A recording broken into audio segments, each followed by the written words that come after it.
بسم الله الرحمن الرحيم الحمد لله رب العالمين والصلاة والسلام على أشرف الأنبياء والمرسلين سيدنا ومولانا أبي القاسم محمد اللهم صل على محمد وآل محمد وعجل فرجهم وعلى آل بيته الطيبين الطاهرين المعصومين المظلومين الذين أذهب الله عنهم الرجس وطهرهم تطهيرا اللهم صل على محمد وآل محمد وعجل فرجهم أما بعد قال الله الحكيم في كتابه الكريم بسم الله الرحمن الرحيم والشمس وضحاها والقمر إذا تلاها صدق الله العلي العظيم اللهم صل على محمد وآل محمد وعجل فرجهم. Tonight begins a three-part series in relation to these 10 days.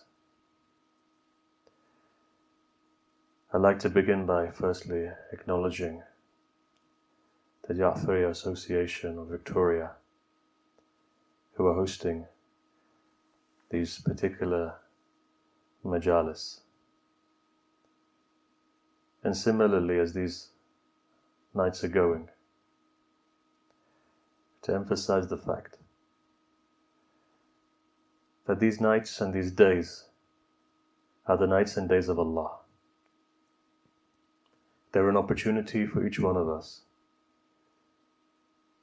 to move very quickly on our own spiritual journeys, but I guess more so towards realization. You see, there's a statement which says that knowledge is power, or at least knowledge empowers you. It emancipates you, it frees you from the shackles of pain and suffering. What this movement of Sayyid al-Shuhada in these 10 days symbolize is the movement of light, min al-dhulumat ila an-nur, movements towards light. And light here, as in every single faith, is very symbolic. It's symbolic of guidance, it's symbolic of love, and symbolic of union. The sixth Imam alayhi salam says, Al-ilmu nurun, light is nur. Light is knowledge, knowledge is light. And so therefore, you find that knowledge, ma'arifah, love, union, peace, is equated to light.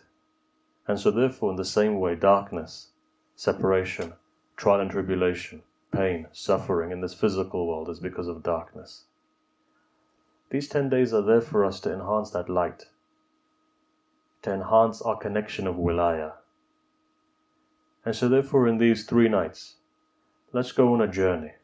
The 3 nights are not very extensive in being able to implement, or at least even portray, what we're looking to do. Let's go on a small journey, in the brief time that we have together, to discuss what this is. Look, remember one thing, that Allah has a plan, and this divine plan is enacted, but at the same time human beings have free will. So to begin at the very beginning, know that Muharram in and of itself has a special rizq. There's a sustenance that comes in this month, which is not found in any other month. This month is unique. Though the Quran talks about 12 months, and 4 of them being holy, Muqaddas, from those 4 months, one of them is Muharram. When a person came to the Imam alayhi salam, you find that he comes to the 6th Imam and he asks him a question. He says, Mawla, what is the interpretation, the ta'wil of this? That it says that there are 12 months that Allah has created, 4 of them are holy. ذَلِكَ الدِّينُ الْقَيِّمُ. Right? Imam replies and he says, look, these 12 months are us, the 12 Imams. When these 12 months come together, it equals 1 year. And that year is the Prophet. To understand our haqiqah, therefore, or to understand the Prophet is to understand each one of these months. And for this reason, you find in tradition that says, don't go against the days, for the days will go against you. Again, asked to the 10th Imam, in jail, when he was there, a companion came. Now imagine, Imam is in jail, that companion comes into the jail just to ask him this question. The Mawla, what does this mean? Thinking about it, you think, what's he doing? There could be multiple other things he would be asking for. But he asks him just this question. And the weird thing is that these questions are timeless as well. So these companions of the Imams knew exactly what they were asking and documenting exactly what the answer was. That they're relevant today as they were 1400 years ago. The Imam says these days are us. In fact, these ayyamullah, these are the days of Allah. You go against them, these days are going to come against you. Your day will be incomplete, your week will be incomplete, your month will be incomplete. But remember, day symbolizes something. وَالشَّمْسِ وَضُحَاهَا, from the sun, وَالْقَمَرِ إِذَا تَلَاهَا. There's a union of the day between two things, the sun and the moon. The sun here symbolizes Rasulullah. And the moon is symbolic because it shines the light of the sun into creation at night time. What the moon symbolizes, otherwise you wouldn't be able to see it. Moon is that object that reflects the light. The sun is the source of light. Here the source of light is the sun, which is Rasulullah. When Allah says in the Quran, Allahu nuru samawati wal ard, Allah is the light of the heavens and the earth, but that light cannot be seen. If you're looking at me right now, if you're looking at this microphone, if you're looking at everything that I'm wearing, you're seeing me because I'm illuminating light, but I'm not the source of light. So everything that you see is just a reflection. Reflection of what? Reflection of the light. True light itself cannot be seen. Absolute light. And if Allah is the light, He's absolute. So therefore Allah can never be seen. What you're seeing are the objects, the mediums that are reflecting the light. The sun itself is Rasulullah. The haqiqat of Rasulullah cannot be understood unless if the moon doesn't come into play. وَالْقَمَرِ إِذَا تَلَاهَا. Moon has to come into play. And when the moon comes into play, then that moon is 100% reflecting the light of the sun, because otherwise your night would be darkness. And even that tells you that after the Prophet goes and his nur goes, then remember darkness falls. But in that darkness a moon is shining. And that moon is reflecting that light of the sun, even in the ghaiba of that sun. And that moon is Ali ibn Abi Talib.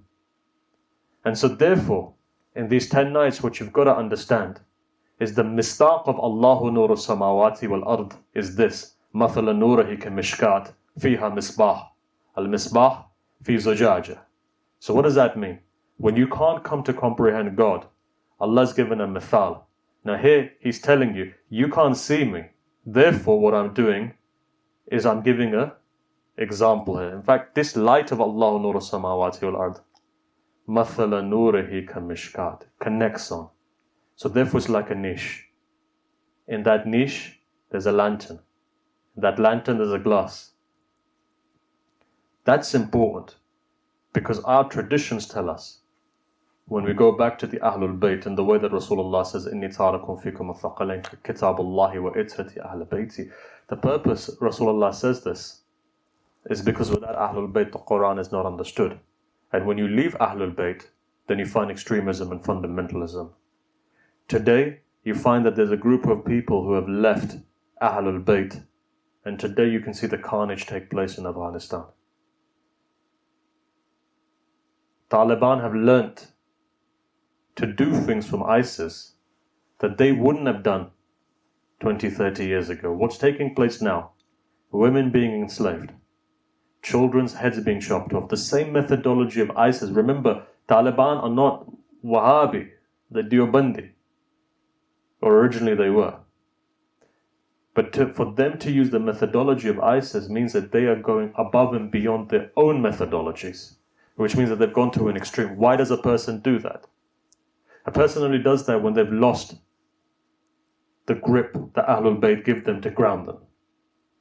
Look, in another tradition, Hani ibn Urwa is ill, and he's lying there, and Muslim bin Aqil is there. So Hani says to Muslim, look, Ubaydullah ibn Ziyad is coming.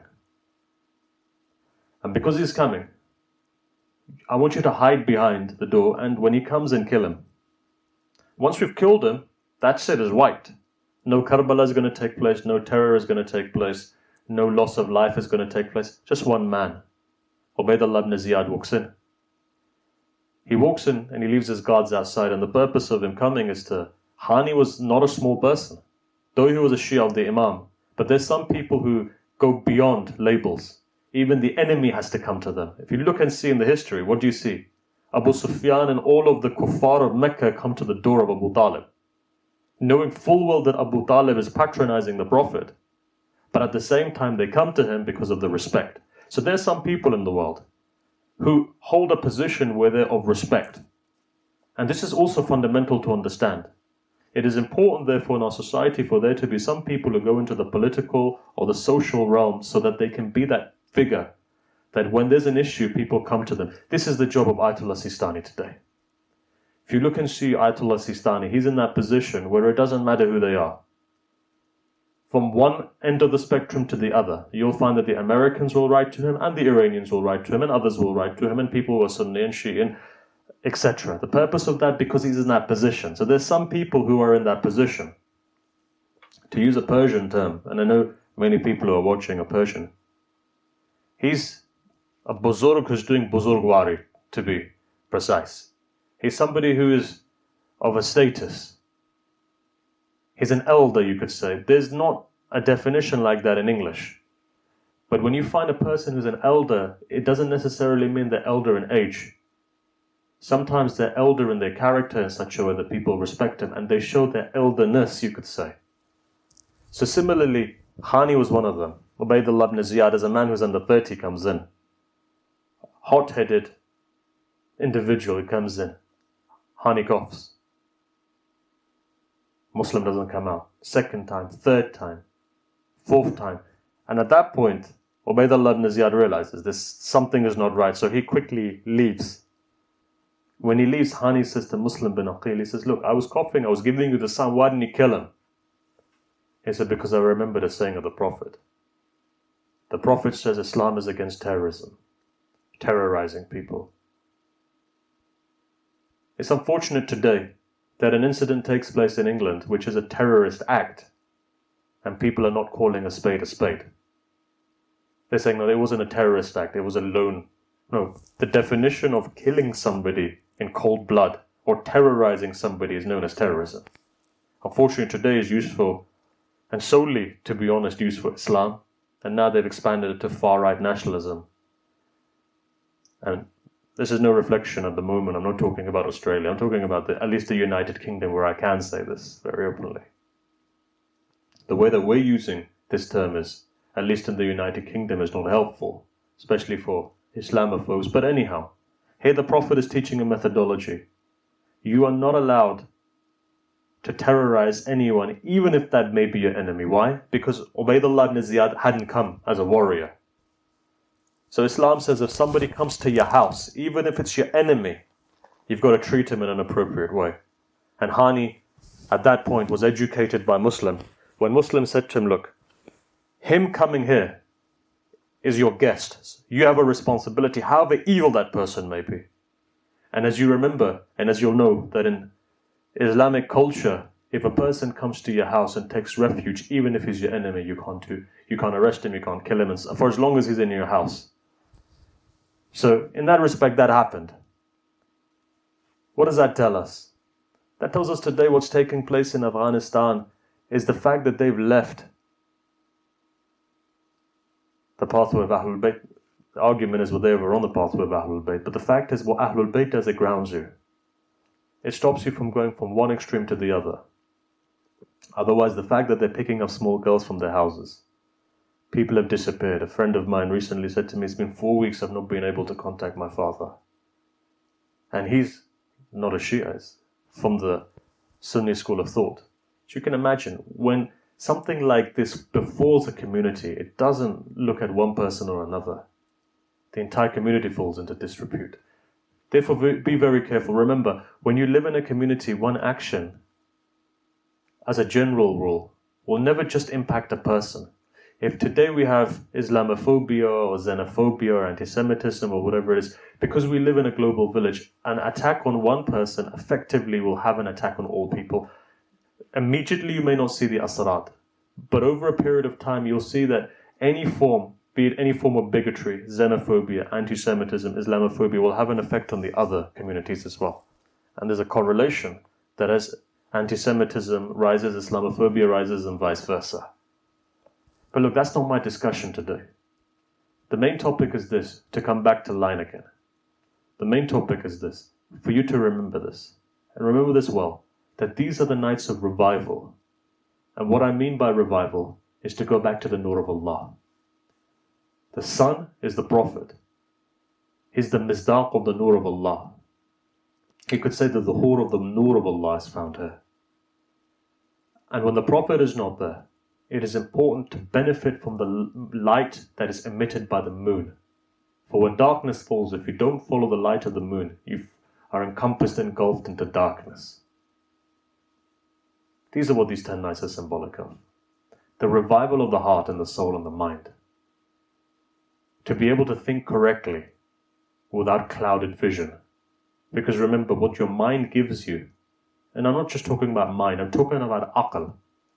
Mind, or the dhahn of a person, is only 1/10 of the aql itself. So therefore the aql is a complex thing, at least within Islamic philosophy. Only 1/10 is to do with the mind, but then 9/10 parts of the aql that are redundant. And here Islam wants you to open up this vision. You see from your intellect, effectively. And at the same time, what this movement of Ashura does is it opens up the heart. Why? Because Imam Hussein is that personality. Imam Hussein's sincerity, go back and see, 1400 years ago, a man alone goes to Karbala almost.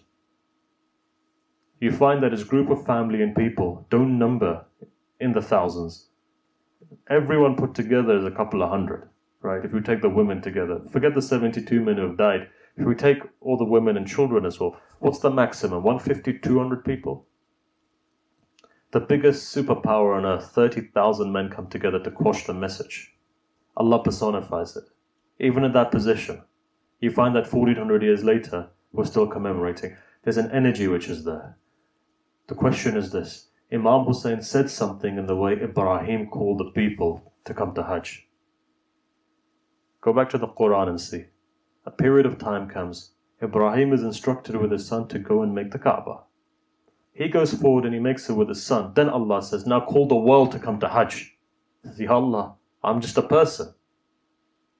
How can I project my voice that far? He says, you don't need to. I'll project your voice. You go and call them.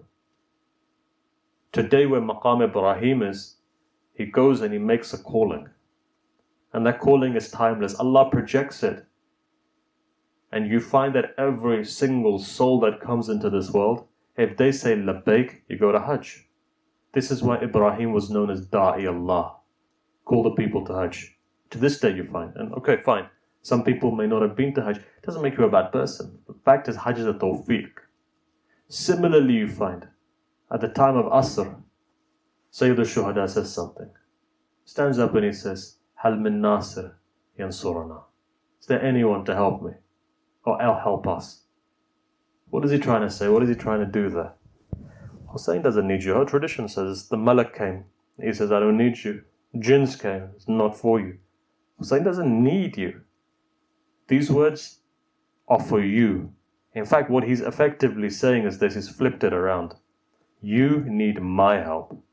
But Hussein is calling you. Remember, if the Mawla doesn't call you, you don't have the ability to go yourself to the Mawla. There has to be a calling in place. You cannot love the Imam until the Imam doesn't love you. You cannot love Allah until Allah doesn't give you the tawfiq to love Him. So here, it's a very tawheedi concept. Ibrahim is calling the people, though he doesn't need to, because he can perform the Hajj and go. As it says in the Quran, you help Allah, Allah helps you.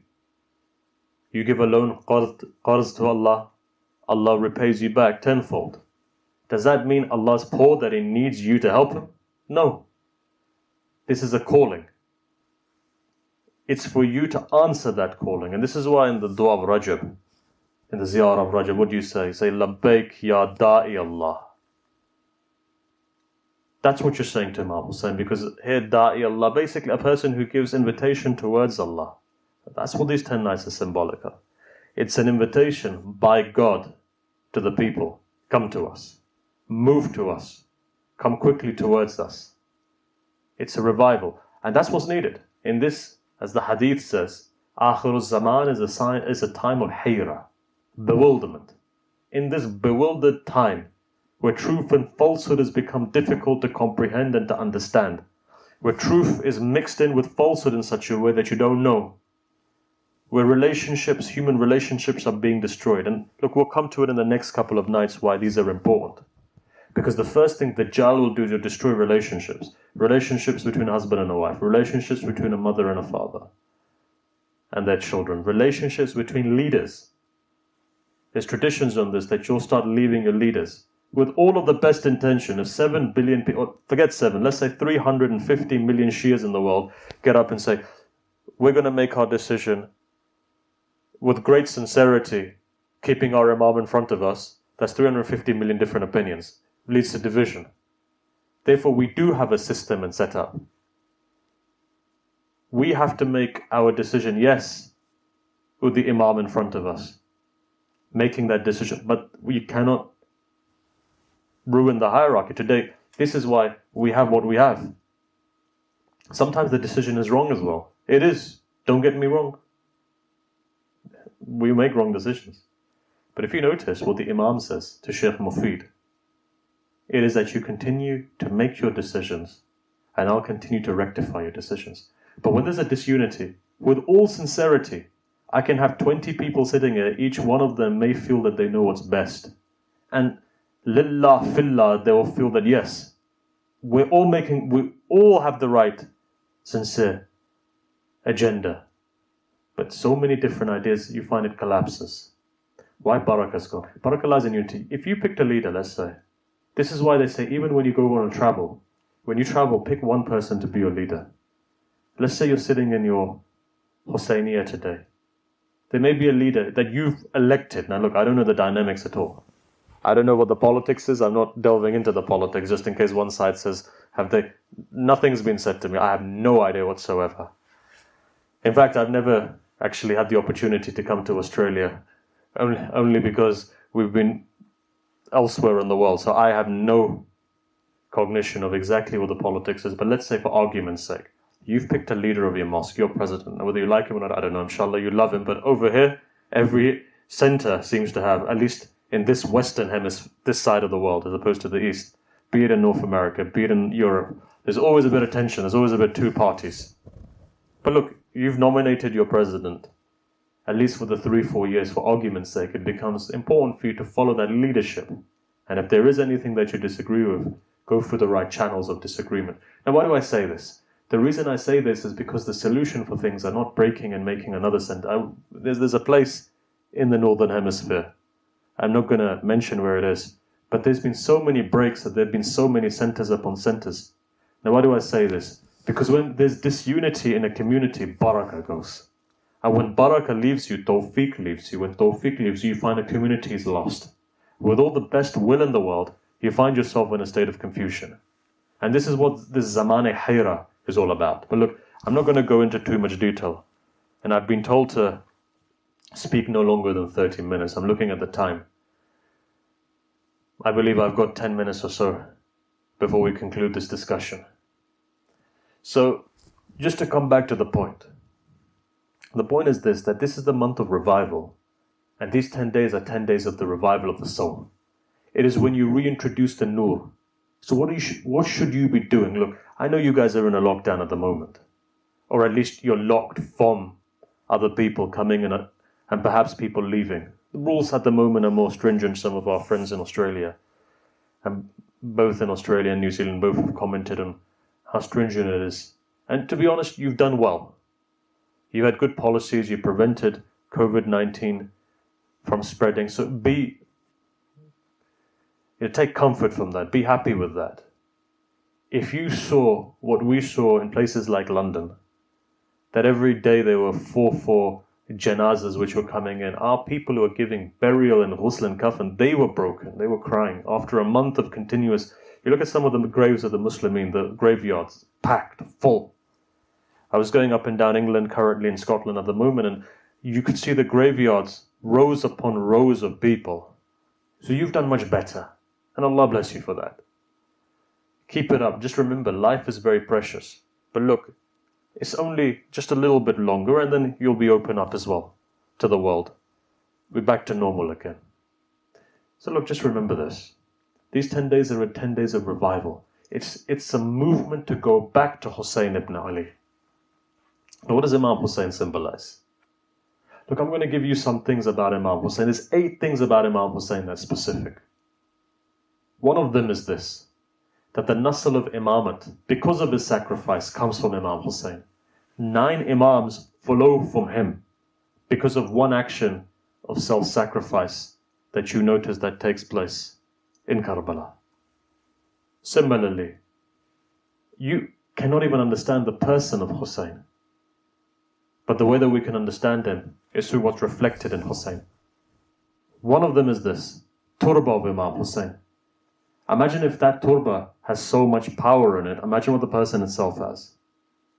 And look, today I want to talk a bit about the turba in the very few minutes that we have before we conclude this discussion. The reason being is this. There are certain things which are known as Sha'irullah, and they become Sha'ir Husseini. I'll give you an example. Let's say if I do something good. Right, let's say, for example, I give somebody water. If I do it hidden, the reward is 70 times more. My maqam, if it's sincere, is raised 70 times more. But the minute that I tell somebody, it becomes umumi then. So I decrease by 70 different levels. But for a second time, if I was to say to somebody, by the way, I gave a glass of water to somebody, everything is wiped out. Now that becomes riyah. And so something which was positive becomes negative. So look at the tartib. Hidden, you do an action 70 times greater. Now it's your opportunity to protect it. I expose it to someone, bang, Allah says to the angels, now wipe it out, bring it to 1. A second time I expose it, He says, now wipe it out completely and put it in the bracket of riyah. So for every action that you do, if you want to optimize and maximize it, the most important thing is this, hide it. However, one thing you've been told not to hide, the thawab of 70 maratib comes if you expose it. And that is Sha'ir Husseini. I'll give you an example. What is the Sha'ir of Islam today? Take the religion of Islam. So basically symbolism that expresses the religion. What is the biggest expression of Islam today that we have? The $1 million question is this. What is the biggest symbol of Islam? Do you know what it is? The biggest symbol of Islam in the 21st century is the hijab of the women. That's it. Your beard is not a symbol. You know why? Because everybody has a beard. Religious, non-religious, faith, no faith. Today's fashion. You come with your moustache and... Symbol of Islam is not a turban, because there are other faiths who wear it. Symbol of Islam today, which is recognizable, is not even a man. Symbol of Islam today is the hijab. And so therefore, for every time a woman walks out with hijab, her entire wujud is reflecting Sha'irullah. This is why I say you don't understand what a lofty position a woman has. And this is why the lofty position that Sayyidah Zainab had. Now look, when you come to the majlis of Imam Hussein, why have you been told to cry loudly? Right? The reason why you've been told to cry loudly is because it's a Sha'ir Husseini. First come to understand Imam Hussein through the signs of the outer before you go into the inner. So look anyway, our time has come to an end. Inshallah, we'll continue the discussion tomorrow. But there's a couple of things which are remaining. The main reason for coming to any majlis of Imam Hussein is one. And that is to give condolences to Ahlul Bayt. Therefore, a couple of things I want to recite. Tonight you'll be commemorating the Shahada of Abul Fadl Abbas.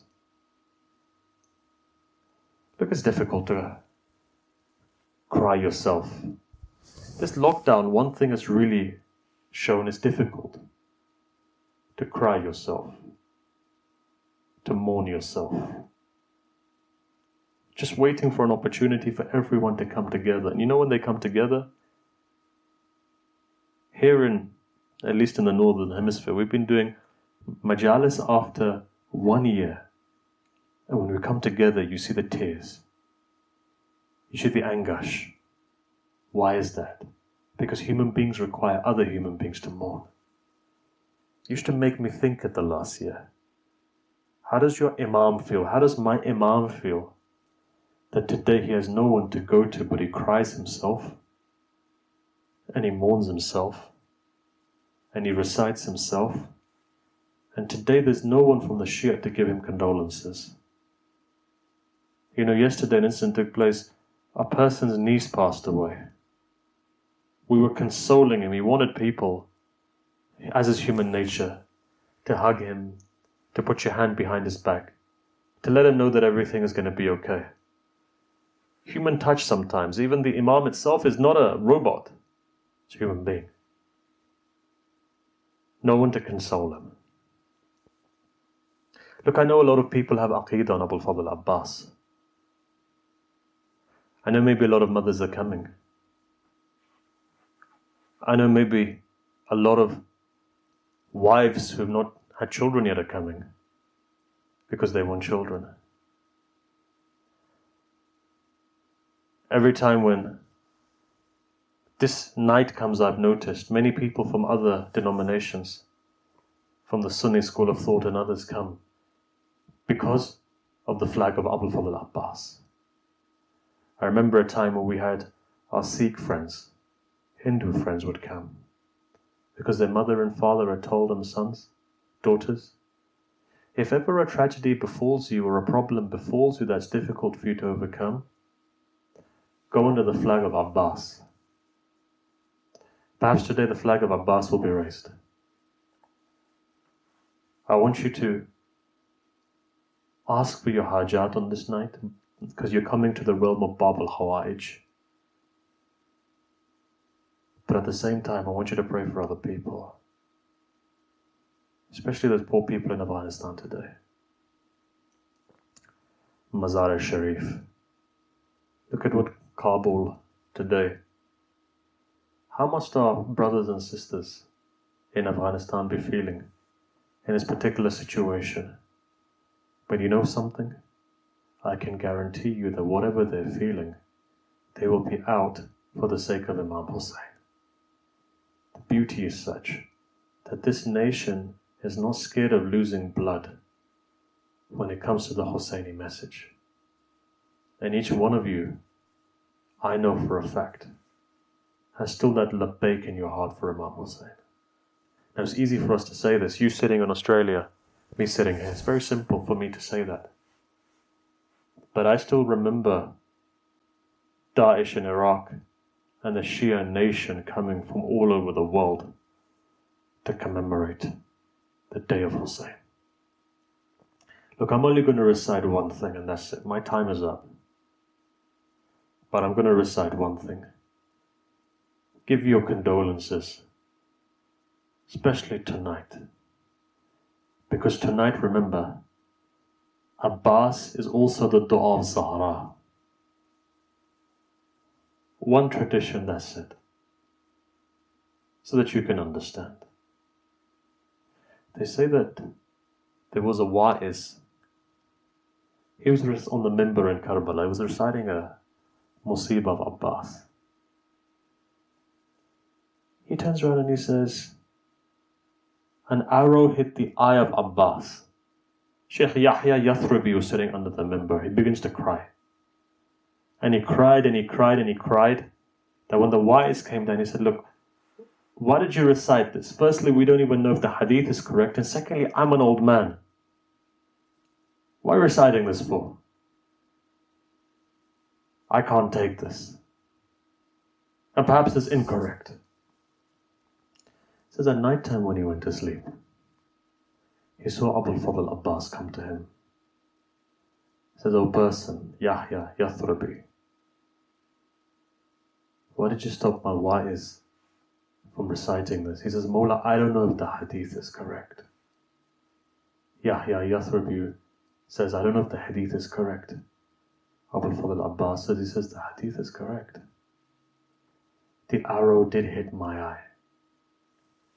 When something goes into your eye, it's painful. The most painful, they say, is your eye." He says, "It was hurting me, but I didn't have any arms to pull it out. So I was shaking my body side to side, and it wasn't coming out. As it wasn't coming out, I wanted to call my master because it was hurting, but I realized my master is a gharib, and I knew Sayyidah Zainab was there, so I didn't do anything. Eventually I tried to put my head between my knees and to pull out the arrow. So when I did this and I started to shake the arrow, it was hurting me. So when it was hurting me, there wasn't anything more that I could do. I didn't know what to do any more than that. It got to a stage that when the pain increased so much, I didn't have anything to do. I looked towards Najaf and I said, 'Father, come and help me, because I'm in pain.'" Inna lillahi wa inna ilayhi raji'un. For the sake of Muhammad and Ali Muhammad, may Allah accept our worship today, our dhikr today. Allah protect our brothers and sisters in Afghanistan. Allah give more tawfiq to the people of Victoria for commemorating, mourning and spreading the message of Imam Hussein. Allah hasten the zuhur of the Imam alayhi salam and make us all part of his ansar. Wa sallallahu ala Sayyidina Muhammad wa alihi at-tahirin.